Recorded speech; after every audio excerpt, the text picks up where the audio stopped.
Lo he invitado esta mañana, mi querido Juan David, Don Juan, para que nos ayude a entender qué hay detrás de todo esto. Y empecemos por la primera escena. Sí. ¿Cómo estalla este escándalo?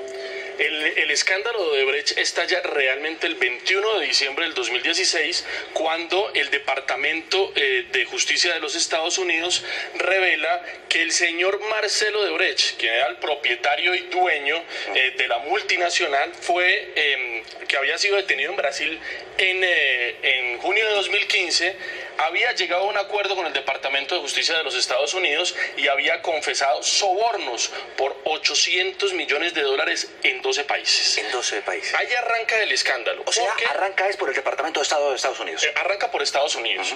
Y en esa comunicación de diciembre del 2016, cuando todos nos preparábamos para los buñuelos y los tamales navideños, pues estalló el peor escándalo de corrupción, no solo en Colombia, sino en América Latina. ¿Y qué fue lo que pasó? Ahí se señaló por parte del Departamento de Justicia que en Colombia había llegado también los tentáculos de Odebrecht y se habían repartido $11 millones. 11 millones. Eso fue lo que inicialmente se dijo. Eso fue lo que inicialmente se dijo hace casi 2 años. Ahí arranca, esa es la génesis. Esa es la génesis del escándalo. Hablemos ahora de la escena número 2. La obra podrida. ¿Cuál es la obra que está detrás de todos estos sobornos? Entonces, lo que pasa es que ahí nos tenemos que remitir a el año 2009, que es cuando se licita y se adjudica la Ruta del Sol, el tramo 2. Esta era una vía, o esta es todavía una vía porque sigue en construcción, que de alguna manera tiene unos intereses estratégicos tremendamente importantes para el país, y desde el año 2007...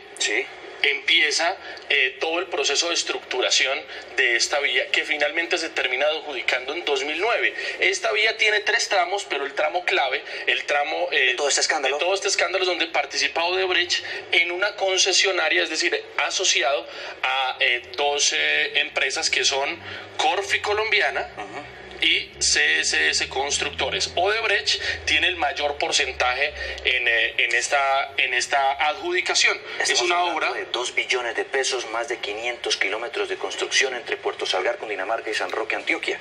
Así es, que empezó en el año 2009, fue adjudicada en el año 2009 y fue adjudicada por este hombre que se llama Gabriel García. Sí, tranquilo. Miércoles, que está un poquito complejo ahí el tablero. No se preocupe, aquí está. Ese es. Gabriel García Morales era viceministro de Transporte del gobierno de Álvaro Uribe y en el año 2009 también oficiaba como director del Instituto Nacional de Concesiones, INCO, y es él el que le entrega el contrato de 2 billones de pesos de la Ruta del Sol, tramo 2, al consorcio integrado por Odebrecht, Corfi Colombiana y CS Constructores. Pues mire lo que dijo en esta declaración que entregó la Superintendencia de Industria y Comercio y que usted mismo reveló en un informe hace unos días.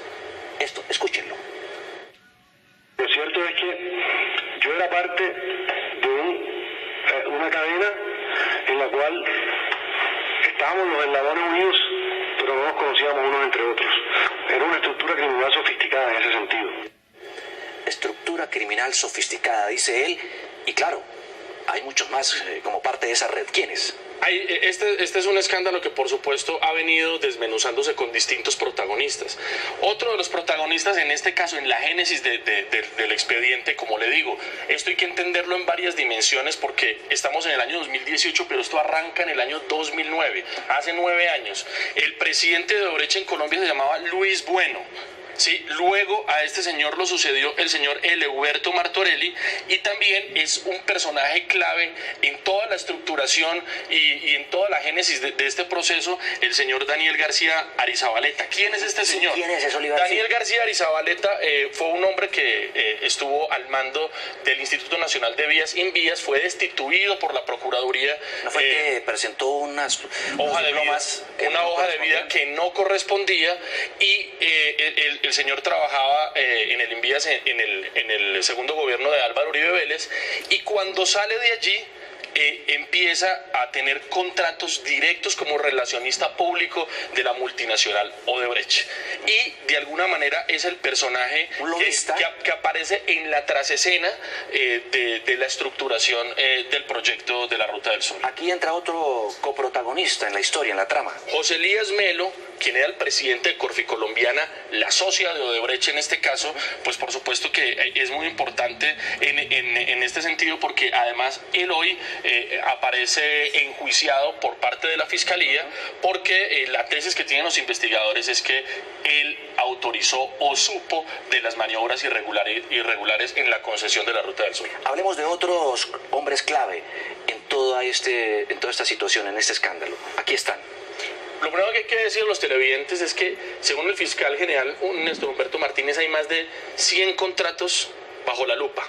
100 contratos bajo la lupa. Pero después del gran contrato de la Ruta del Sol, que como le digo es del año 2009, vino un segundo contrato, o una adición mejor a ese contrato, que es el famoso contrato de la vía entre Ocaña y Gamarra. Y ahí es donde empieza a enredarse el asunto, porque de los primeros 11 millones de dólares de sobornos de los que se habló en principio en el año 2016, 6.5 millones de dólares fueron para el señor Gabriel García Morales, que los acepta. Los demás, que ya venimos sabiendo que están llegando a ser más o menos 100.000 millones de pesos, se repartieron en otros contratos que vinieron después de la adición de Ocaña y Gamarra, y ahí es donde está, por ejemplo, investigado el señor Luis Fernando Andrade, hoy en prisión domiciliaria. Hoy, de hecho, va a haber una audiencia en Palo Quemado en donde él va a pedir la revocatoria de esa detención domiciliaria, y la Fiscalía ya anunció que no se va a oponer. O sea, a partir de va a quedar libre mientras se concluye la etapa de juicio y demás. Exactamente, va a seguir defendiéndose en libertad. Sí. Luis Fernando Andrade es muy importante, porque Luis Fernando Andrade, como director de la Agencia Nacional de Infraestructura, que fue la que reemplazó al INCO, al Instituto Nacional de Concesiones, pues es el que entrega esta adición de Ocaña Gamarra, que es un contrato por 676.000 millones de pesos más. Y lo que ha venido a saberse, Juan Diego, incluso por la revelación que hicimos en torno al señor Gabriel García Morales el domingo pasado, es que él confiesa que desde el año 2009, cuando Odebrecht y Corficolombiana, en esta sociedad de la Ruta del Sol, ganaron este primer tramo, ellos ya se estaban moviendo para este otro negocio. Entra en escena el señor Otto Bula, es congresista. Otto Bula, quien fue congresista y lobista de los señores de Odebrecht, ha reconocido públicamente que prestó sus oficios, y a través de una red empresarial que él manejaba, se pagaron contratos ficticios que sirvieron después como pagos de sobornos y coimas en todo este entramado criminal. Sí. Aquí está Bernardo Ñoño Elías, es congresista, hoy condenado. Está también otro excongresista, Plinio Olano, hoy detenido. Aparece también aquí Juan Carlos Granados, contralor de Bogotá, hoy imputado. Juan Carlos Granados está imputado porque en las pruebas que se han podido recaudar en desarrollo del expediente, se advierte que habría recibido 200 millones de pesos de Odebrecht cuando él oficiaba como gobernador de Boyacá. Federico Gaviria, relacionista público de Odebrecht. Eduardo Zambrano, relacionista también de Odebrecht. Dice, coima banca, Estados Unidos, 2.7 millones de dólares. Este señor es muy importante. Este señor Eduardo Zambrano hoy es piedra angular de la investigación que están adelantando las autoridades norteamericanas en el caso Odebrecht, porque en el año 2015, a través de la firma del señor Eduardo Zambrano, se detectó un giro por 2,7 millones de dólares que llegó hasta la banca de Estados Unidos, hasta un banco en Nueva York. Y aquí empieza a operar el tema de un presunto lavado de activos que habría pasado por el sistema financiero norteamericano, lo cual es penalizado y que por supuesto podría abrir otra veta de investigación en el caso Odebrecht. Sí. Roberto Prieto, gerente de la campaña Juan Manuel Santos. Roberto Prieto es uno de los protagonistas claves en todo este expediente de Odebrecht, porque de alguna manera se ha detectado que tuvo cercanas relaciones con esa multinacional. Recuerde usted que sobre el tema de Roberto Prieto y las campañas presidenciales de Juan Manuel Santos, hay dos manchas. La primera en el año 2010, cuando se autorizaron pagos por parte de Odebrecht de $400.000 para unos afiches, ¿sí? Caso ya prescrito por la justicia. pero que fue documentado, y en el año 2014 también se detectaron supuestos aportes de la multinacional Odebrecht a la campaña de Juan Manuel Santos, en especial en el pago de $1 millón para una encuesta electoral. Uno de los protagonistas también, pero del otro lado, antagonista, digamos, en medio de todo esto, ha sido el senador Jorge Enrique Robledo del Polo, quien ha puesto el dedo en la llaga. Escuchemos lo que dijo la semana pasada en el debate. Es evidente la coautoría, yo no soy abogado, complicidad, como ustedes la quieran llamar, de Néstor Humberto Martínez con la Ruta del Sol. No solo sus vías relaciones con Sarmiento Ángulo, no, con la Ruta del Sol, con estos delitos de los que estoy hablando, con 100.000 millones de pesos en sobornos. Sobornos, bueno. Y entra también aquí el candidato presidencial en ese momento, Óscar Iván Zuluaga, el senador en ese momento, Iván Duque también, en medio de todo esto. Sí, Óscar Iván Zuluaga termina siendo investigado porque hay declaraciones, específicamente unas del publicista Duda Mendoza, la revista Bella, en Brasil, que dicen que parte de sus honorarios como publicista en la campaña del año 2014 de Óscar Iván Zuluaga se los pagó Odebrecht. Los representantes de Odebrecht en Colombia, el señor Elehuberto Martorelli, que estaba por allá atrás, confiesa que efectivamente el Departamento de Estructuraciones de Odebrecht dispuso de cerca de $1,6 millones para esa campaña. Sin embargo, el Consejo Nacional Electoral, en un fallo del año pasado, del año 2017, archivó la investigación contra Óscar Iván Zuluaga porque no pudieron rastrear, no pudieron hacer la trazabilidad completa de esos dineros, y porque además el señor Duda Mendoza no quiso declarar en ese proceso. Bueno, y quiero que veamos ahora este audio, que es lo que da paso enseguida a esto que ustedes van a ver, y es cuando en esta escena aparece un testigo estelar versus el fiscal general Néstor Humberto Martínez. Veamos. Miren todos los delitos que le han cometido.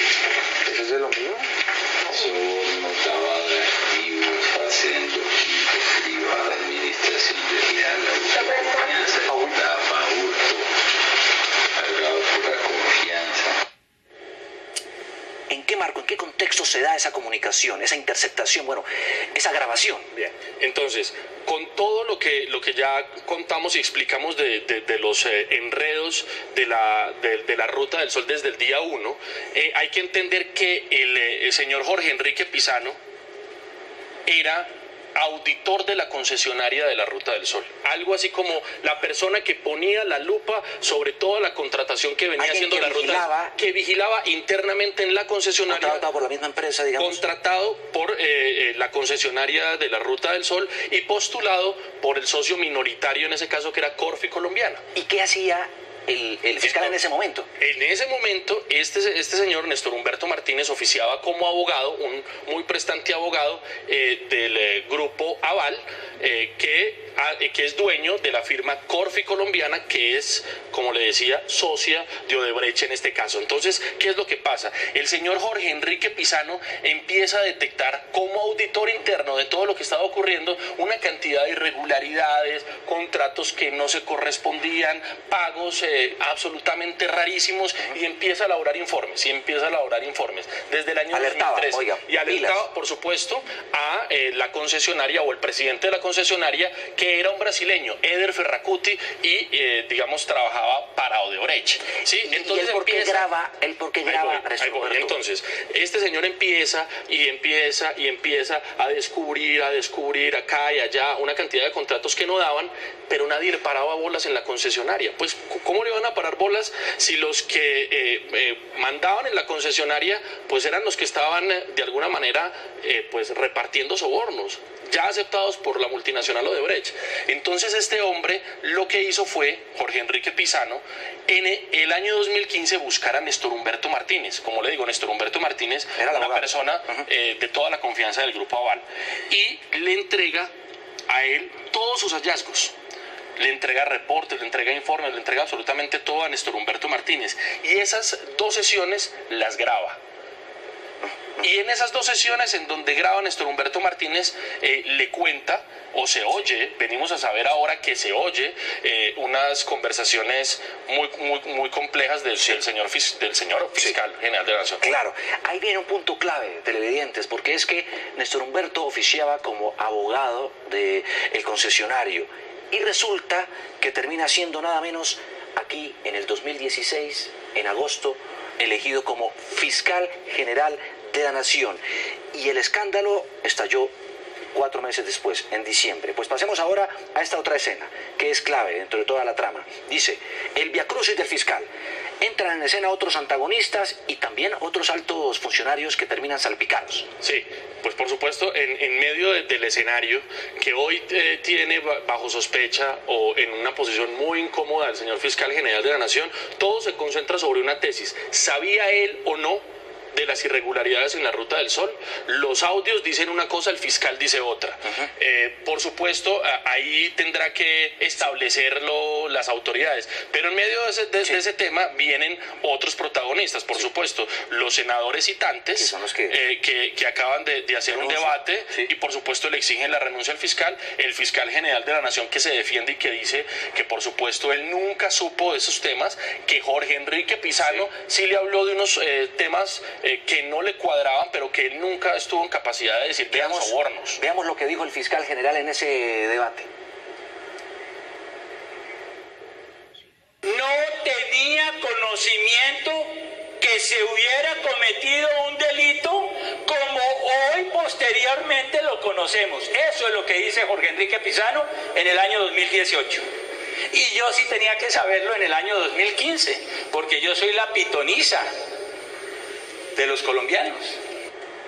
Bueno, ahí estaba el fiscal, por supuesto, de todas maneras, Juan Diego, Jorge Enrique Pizano, en una declaración que también revelamos aquí en Noticias Caracol del pasado 13 de agosto, sí advirtió que en 2015 le contó de todas estas cosas al fiscal, habló de que había una mafia construyendo contratos allí y que pues por supuesto no lo escucharon cuando tocaba. Sí, exministra Gina Parodi de Educación envuelta en el escándalo, también Cecilia Álvarez, bueno, sí. García Ellas Morales. terminaron investigadas en medio del tema de la adición Ocaña Gamarra. En la Fiscalía su caso se cerró, en la Procuraduría siguen investigadas. ¿Qué es eso del fiscal ad hoc? Es decir, ya vimos, hay un conflicto de intereses, el mismo fiscal dijo, ojo, yo no puedo hacerme cargo de esta investigación, dadas las condiciones que ejercía anteriormente, y van a nombrar ahora un fiscal ad hoc. Sí. Explíquenos eso. Eso realmente no tiene antecedentes en Colombia. Siempre que los fiscales generales habían tenido algún tipo de interés o habían participado en algún expediente en el pasado, quienes lo reemplazaban eran su vicefiscal. Y hasta allí, a pesar de la polémica que todo el mundo decía, pero si el vicefiscal sigue siendo subalterno del fiscal investigado, pues así se desarrollaron todos los casos. Sí. Pero así ha funcionado, en los últimos 25 años, pero este escándalo llegó a unos ribetes tales que ya llegó a aprobarse esta figura del fiscal ad hoc, que es una figura que va a ser estrenada. Y lo que va a terminar decidiendo este fiscal ad hoc, que debe salir de una terna que presenta el presidente Iván Duque y que debe elegir la Corte Suprema de Justicia. Ese fiscal ad hoc, claro, esa figura inédita, va a investigar los casos específicos en los cuales el señor Néstor Humberto Martínez se declaró impedido, que son muy pocos. Sí. Pero si hay 20 líneas de investigación. Hay 20 líneas de investigación en el caso de Brecht y el fiscal general solo se ha declarado impedido en 2 o 3 casos. ¿Y quién va a establecer los límites? Yo investigo hasta aquí, usted está allá. Esa va a ser un rollo, porque establecer una frontera entre lo que está haciendo el fiscal Néstor Humberto Martínez y el fiscal ad hoc que se viene, pues por supuesto va a ser muy complejo para las instituciones que van a tener que estar poniendo de la lupa a este caso. Como usted ve, esto es el telón todavía no se baja. No se baja. La historia continuará y por supuesto Noticias Caracol, como siempre, tratando de contarle a nuestros televidentes todo el contexto de este que es considerado uno de los mayores escándalos. Somos en este momento, por supuesto, en las redes sociales también en tendencia, mi querido Juan David. Y a propósito, bueno, muchísimas gracias por acompañarnos, darnos estas explicaciones. Voy a darle un curso de taquigrafía, ¿no? Porque... Sí, muchísimas gracias, no la pasé.